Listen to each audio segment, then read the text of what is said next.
أغلب الناس بيعانوا من مشاكل في النوم، مشاكل إنه ما بيقدر ينام بسرعة أو بيصحى بدري أو في عنده نوم متقطع أو ما بيحصل على ساعات كافية من النوم، كلنا بنعاني من هذه المشكلة.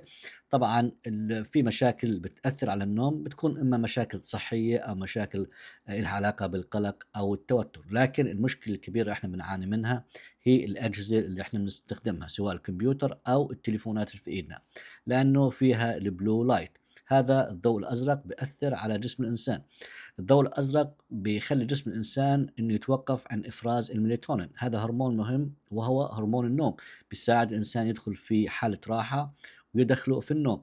مجرد ما يحس الجسم إنه في هذا الضوء الأزرق بوقف إنتاج الميلاتونين وبيأثر طبعا على الساعة البيولوجية والرذم تبع النوم الخاص فيك. فالآن الحل مش في المكملات الغذائية تأخذ ميلاتونين ولا تأخذ في ناس باخذ مغنيسيوم أشياء مرخية للعضلات، هذه ممكن تزيد المشكلة. المشكلة في إنك تقلل مثلا استخدام التليفون قبل ما تنام بساعة على سبيل المثال، أو تحط فلتر البلو لايت، لأن البلو لايت هو اللي بيسبب أكثر مشاكل النوم بيعاني منها الإنسان في وقتنا الحالي.